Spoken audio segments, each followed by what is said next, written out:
नमस्कार दोस्तों। राहुल सर के हम सफ़र चैनल पर एक बार आपका फिर से बहुत बहुत स्वागत है।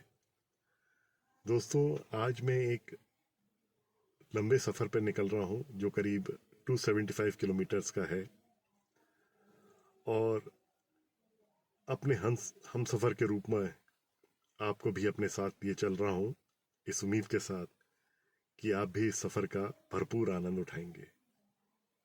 आज अपने पहले सोलो ट्रिप पे निकला हूँ। दरअसल मेरा एक बहुत ही अभिन्न मित्र है जो गुना के आगे एक बदरवास ब्लॉक है, वहाँ एक गांव में उसकी पोस्टिंग है। वो टीचर है जैसे मैं रहा हूँ, और वैसे वो एक्स आर्मी मैन रहा है। तो उसका बहुत आग्रह था कि एक दिन हमारे साथ आके रहो, और मेरी भी इच्छा थी कि 2-4 दिन उसके साथ रहूं और गांव के जीवन का आनंद उठाऊं। तो आज उसी के बहाने मैं अपनी गाड़ी लेकर निकल पड़ा और 9 बजे के करीब भोपाल से चला था मैं, और अभी मैं ब्यावरा के रोड पर हूँ। तो यात्रा का तो हमेशा आनंद आता ही रहा है। आज ये सोलो ट्रिप, पहला सोलो ट्रिप है मेरा, और कोशिश ये रहेगी कि मौका लगे तो अपना और लंबी ट्रिप भी करूँगा, लेकिन ये निर्भर करता है परिस्थितियों पर और कितना मुझे इस चीज़ का मौका मिलता है। तो चलिए, आपको ब्यावरा के रास्ते थोड़े सफ़र पे आपको भी लिए चलते हैं, आप आनंद उठाएं रास्ते। सड़क से यात्रा करना और अपनी गाड़ी में खुद ड्राइव करते हुए, इससे बड़ा आनंद मेरे लिए जीवन में और कुछ नहीं है। और यही मेरी इच्छा है कि जब तक हाथ पैर चल रहे हैं और दृष्टि ठीक है, तब तक मैं जितना ज़्यादा अपने इस देश में भ्रमण कर सकूं, ऐसी मेरी इच्छा है। और जाहिर बात है, इंफ्रास्ट्रक्चर में बहुत सुधार हुआ है, सड़कें बहुत ही शानदार हो गई हैं, और सड़कों के किनारे जो सुविधाएं हैं उसमें भी काफ़ी इम्प्रूवमेंट हुआ है, काफ़ी सुधार हुआ है। पेट्रोल पंप पे बहुत सुविधाएं मिल जाती हैं, और सड़क के किनारे जो रेस्टोरेंट्स वगैरह हैं या ढाबे वगैरह हैं, उनके खाने की क्वालिटी में बहुत सुधार हुआ है।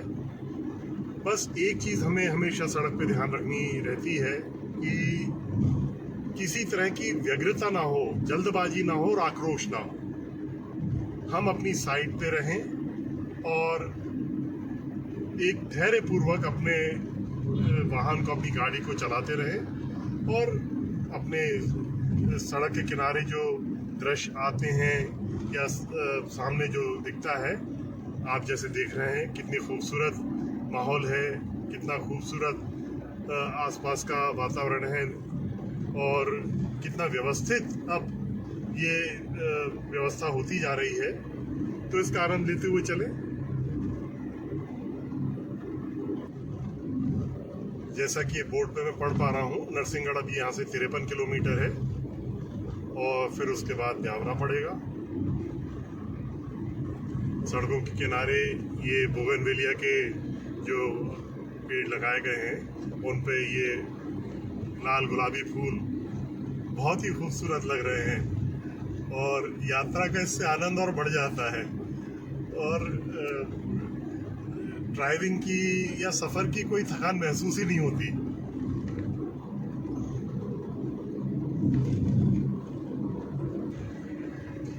ये जब भी करता हूँ मैं, तो मुझे काला पत्थर फिल्म का एक गाना हमेशा याद आता है। एक रास्ता है जिंदगी जो थम गए तो कुछ नहीं, ये कदम किसी मकाम पर जम गए तो कुछ नहीं। तो बड़े अच्छे शब्द हैं उसके, और वास्तव में ये जीवन भी एक सफ़र के समान भी है, और आनंद लें इसका। ब्यावरा पहुंचने वाले हैं, उससे पहले एक घाट पड़ता है।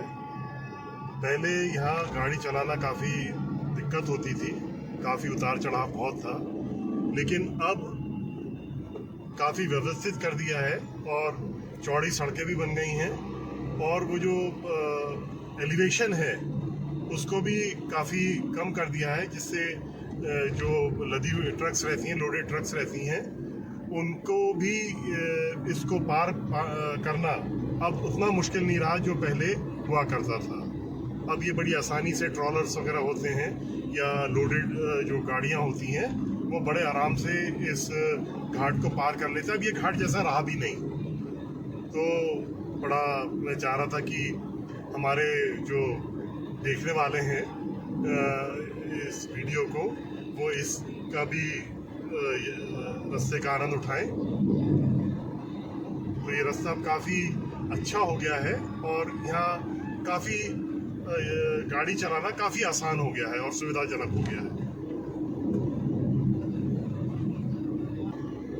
नरसिंहगढ़ यहाँ से 1 किलोमीटर रह गया है।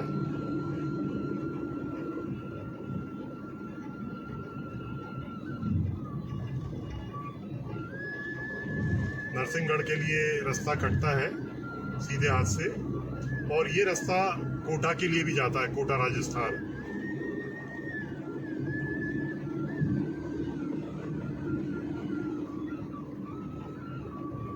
ये सीधे हाथ पे नरसिंहगढ़ के लिए रास्ता जा रहा है। अब तो ये बाईपास बन गया है। पहले हमें जब भी जाते थे नरसिंहगढ़ शहर के बीच में से होते हुए जाना पड़ता था। उसके बाद फिर वहाँ पर सड़क पतली भी रहती थी और रास्ता कंजस्टेड भी होता था, लेकिन अब ये बाईपास जैसा बना दिया है तो बड़े आराम से हम इस रास्ते को, इस शहर को बाहर से पार कर सकते हैं।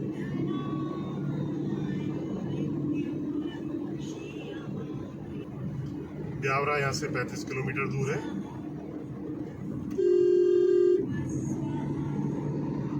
तो साथियों, हम ब्यावरा पहुँच गए हैं और अब हम गुना के रास्ते में हैं। गुना यहाँ से 99 किलोमीटर दूर है और अभी मेरे रेडियो पे बहुत अच्छा गाना बज रहा है। बिल्कुल सफ़र के हिसाब से बड़ा मुफीद गाना है। तो चलिए गुना की तरफ अपन चल रहे हैं। तो चलते चलते आप गाने का आनंद भी उठाएं और रास्ते का भी आनंद उठाएं।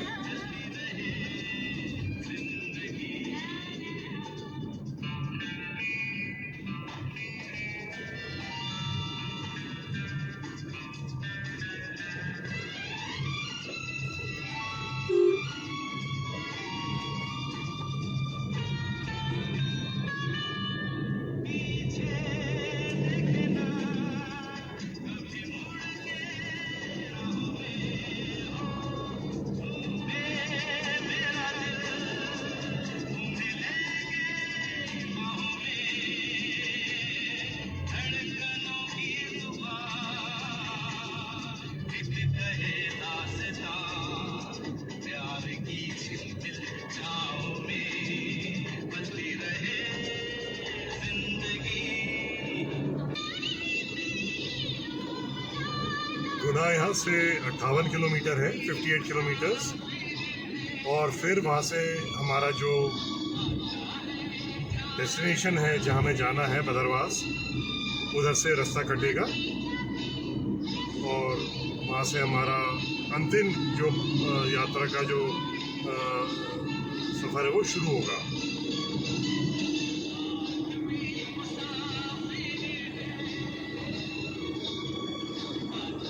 अभी मेरी अपने दोस्त से फ़ोन पे बात हुई थी, वो स्कूल निकल रहा है और मुझे अभी पहुंचने में 2-2.5 घंटे लगेंगे। मैं स्कूल में पहुंच जाऊंगा, उससे मिल लूँगा जाकर।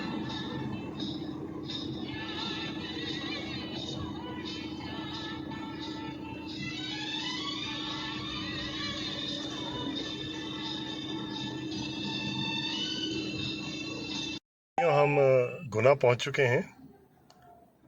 गुना का जंक्शन है और सीधे हाथ मुड़ेंगे तो गुना जाएगा और अभी हमें सीधे जाना है बदरवास के लिए। तो यहाँ से करीब 35 किलोमीटर आगे बदरवास है।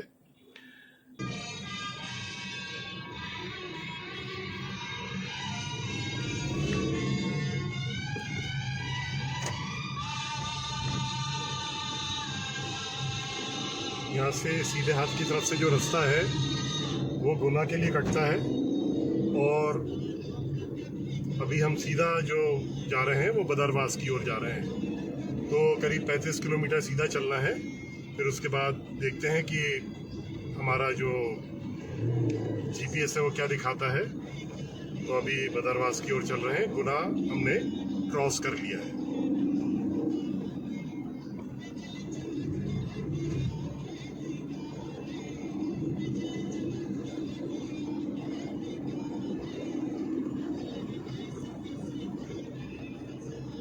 ये जो रास्ता है ये ग्वालियर होता हुआ और आगरा दिल्ली के लिए यही रास्ता है, और इस रास्ते पे हम पहले जा चुके हैं। काफ़ी समय से हम बाय रोड ही जर्नी कर रहे हैं अपने गांव जब जाते हैं उत्तराखंड। तब के और अब के जो सफ़र है उसमें ज़मीन आसमान का अंतर आ गया। तब तो बहुत ज़्यादा दिक्कत होती थी, सड़कों में काफ़ी गड्ढे भी थे, सकरी भी थी, तो समय भी बहुत लगता था। अब तो इतना लंबा सफ़र हो गया लेकिन बिल्कुल भी थकान महसूस नहीं हो रही और आनंद आ रहा है बहुत।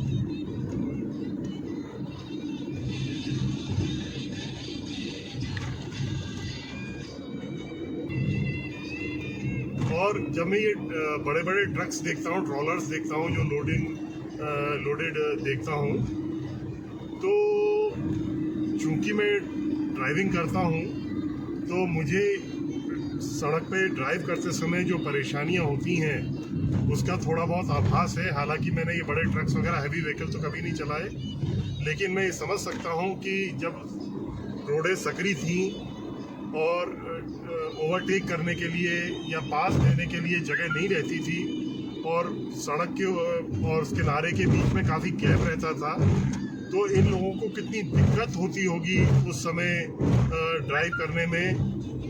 लेकिन अब वो दिक्कतें बिल्कुल ख़त्म हो गई हैं। और फिर एक ये चीज़ है कि पावर स्टीयरिंग भी आ गया है। तो ट्रक ड्राइवर से मेरी बात होती है तो बताते हैं ट्रकों में भी पावर ड्राइविंग आ गया है, AC कैबिन आ गए हैं। तो अब उनको तो लंबा लंबा सफ़र तय करना पड़ता है, माल ढोना पड़ता है, लोडेड ट्रक और ट्रॉलर्स ले जाने पड़ते हैं। तो ये रास्ते उनके लिए बहुत ही आरामदायक हो गए हैं और उनका सफ़र भी बहुत आसान हो गया है। और जाहिर बात है एक्सीडेंट्स में भी बहुत कमी आई है।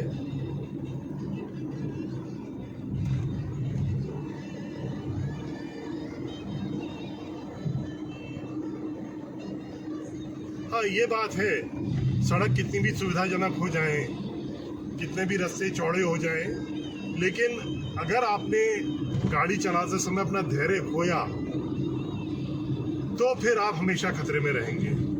एक निश्चित स्पीड पर गाड़ी रहनी चाहिए। और जहाँ तक मेरा अनुभव है, यदि आप यात्रा पे निकले हैं और उसका पूरा आनंद लेना चाहते हैं, तो 80 या 100 किलोमीटर के बीच में आप अपनी स्पीड रखें सड़क की कंडीशन देखते हुए। तो उसमें आपको थकान भी नहीं होगी, यात्रा का आनंद भी आप ले पाएंगे और आपकी गाड़ी का जो एवरेज है वो भी आपको बहुत अच्छा मिलेगा। जो माइलेज है 1 किलोमीटर में काफ़ी मतलब अधिकतम आपको किलोमीटर्स मिलेंगे, और गाड़ी के जो वियर एंड टीयर है उसमें भी बहुत कमी आएगी। तो एक नियंत्रित गति जो रहती है जब आप अपनी कार में जा रहे हैं और 80 से 100 किलोमीटर के बीच में आप अपना गति रखते हैं, जब इस तरह के एक्सप्रेसवे रहते हैं तो बहुत ज़्यादा गति, कई लोग 130 140 की स्पीड में चलते हैं। बड़ी गाड़ियाँ आ गई हैं, SUVs आ गई हैं, उनके काफ़ी क्या कहते हैं सिस्टम्स काफ़ी आधुनिक हैं, उसमें ब्रेकिंग सिस्टम्स वगैरह ये सब। लेकिन फिर भी यात्रा का आनंद जो है तो उसमें आप थोड़ा रिलैक्स होके, अगर आप गति नियंत्रित रख सकते हैं तो रिलैक्स होके आप गाड़ी चला सकते हैं। और सड़क पे अचानक जो अनहोनी हो जाती है, जैसे अब ये ट्रैक्टर उल्टी साइड से दिशा से आ रहा था, तो आपको अपनी गाड़ी नियंत्रण करने में, जैसे अपने हिंदुस्तान में अक्सर ढोर भी आ जाते हैं, अभी तो वो चीज़ सामने नहीं आई अभी तक जो यात्रा की है, लेकिन ये धोर भी आ जाते हैं, ये बड़ा एक सामान्य सी बात है। तो जब आपकी गति अपनी उसमें कम रहती है तो बहुत ज़्यादा नहीं रहती है, तो आप गाड़ी ऐसी अवस्थाओं में जो एकदम से कोई गतिरोध आता है उसमें आप अपनी गाड़ी बड़े आराम से नियंत्रण में रख सकते हैं और यात्रा का आनंद आप बिना किसी तनाव के भरपूर ढंग से उठा सकते हैं। ये मेरा अपना अनुभव है, जितनी मैंने यात्राएं की हैं उस हिसाब से मैंने ये पाया है।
तो साथियों, हम बदरवास पहुंच गए हैं और यहाँ से करीब 15 किलोमीटर 16 किलोमीटर खरह गांव है जहाँ पर उसकी पोस्टिंग है।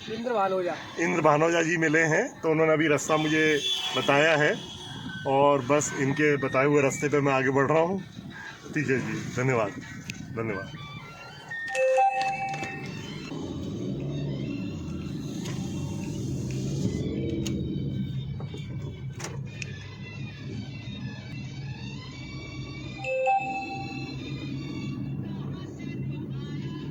तो ये बदरवास है, छोटा सा शहर जैसा ही है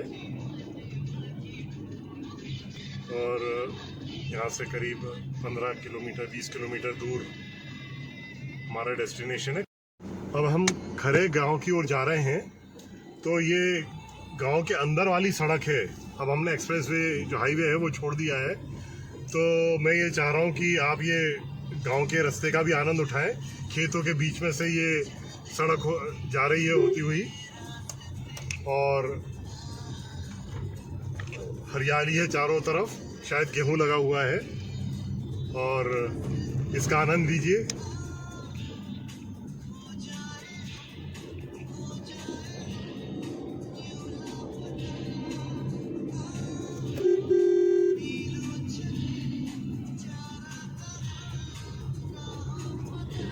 ये सफ़र आराम का रहेगा। अभी जो हाईवे था उसमें 80-100 उस स्पीड से अपन चले थे, लेकिन अब आराम से धीरे धीरे चलेंगे।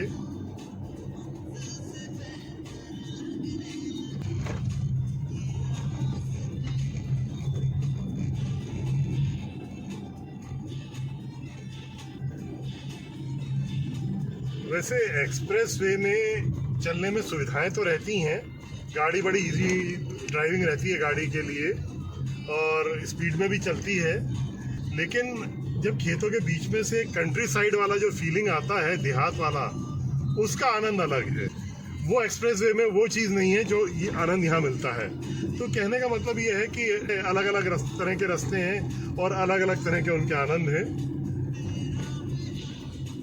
तो ये नदी आई है, तो ये तो नहीं बता सकता कौन सी नदी है, लेकिन ये पुल क्रॉस कर रहे हैं अभी हम।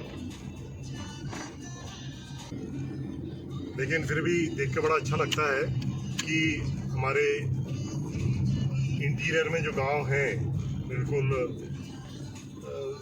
उनकी भी कनेक्टिविटी हो गई है। ये कोई एजवारा गांव है।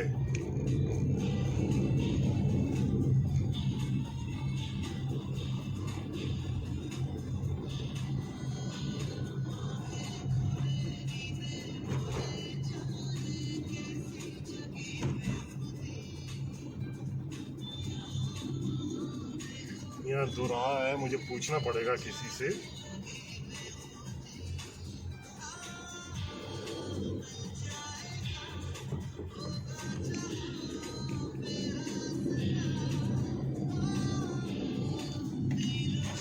क्यों भाई साहब, ये खैरा गांव के लिए रास्ता कौन सा है?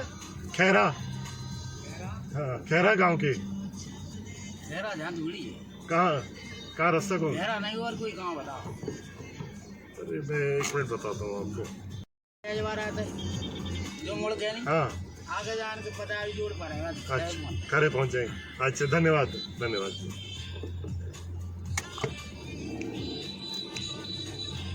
मैं खरे की जगह खैराहा बोल गया तो बोले नहीं, खैराहा तो कोई गांव नहीं है, सही बताओ। जब मैंने खरे बोला एकदम से उन्होंने बता दिया रास्ता। तो वो एक एक मात्रा का फर्क मायने रखता है भाई।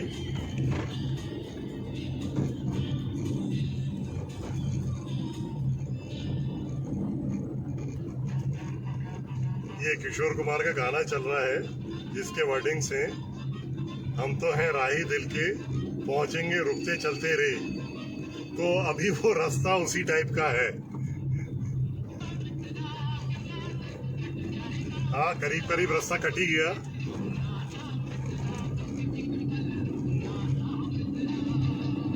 जीवन चलने का नाम, चलते रहो सुबह शाम।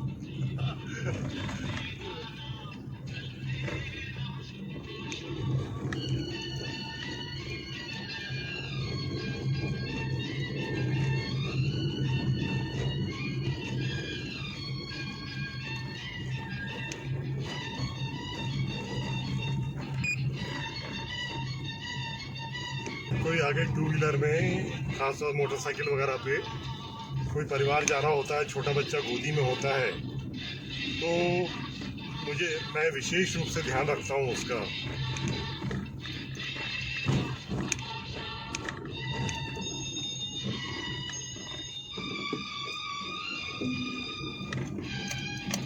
और ख़ासतौर से ऐसे उबड़ खाबड़ रास्तों पर, क्योंकि अक्सर एक आध बार मेरे सामने की ये घटना हो चुकी है कि वो बच्चा सो रहा है और एकदम उसकी नींद खुली और एकदम से उसने अंगड़ाई ली। तो जो भी महिला उस गोदी में लिए, चाहे माँ हो चाहे घर की दूसरी कोई महिला हो, वो एकदम थोड़ा उसके लिए तैयार नहीं रहती, तो वो बड़ी विषम स्थिति पैदा हो जाती है उस समय। तो ऐसे में आपकी गाड़ी पीछे है और आप ओवरटेक या किसी उस करने के इंतजार में हो, तैयारी में हो, तो वो बड़ा भारी दुर्घटना हो सकती है।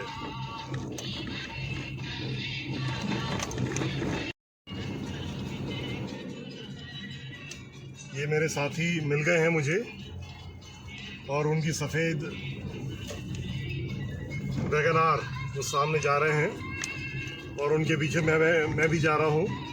तो ये खैरा गांव है, तो सामने वो वैगन आर दिख रही है आपको, तो उसके पीछे हम भी जा रहे हैं और ये शायद अपने स्कूल ले जा रहे हैं मुझे। हम स्कूल पहुंच रहे हैं।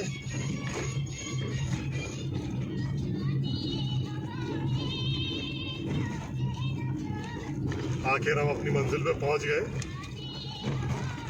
और अच्छा सफर रहा।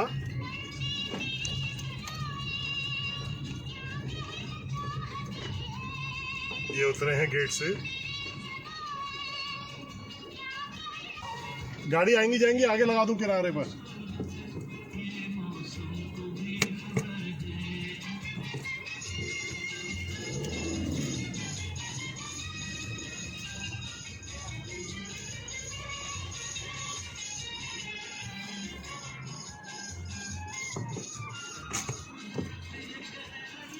तो हम अपनी मंजिल पे आ गए हैं। ये इनके विद्यालय पे हैं। ये हमारे जो साथी हैं, हमारे छोटे भाई, जिनके बुलावे पे वहाँ आए हैं। भैया हेलो तो कर दो हमारे देखने वालों को। ये हमारे मोहन शुक्ला फौजी हैं और इनके साथ हम अब 2-4 दिन रहेंगे और गांव के जीवन का आनंद उठाएंगे इनके साथ।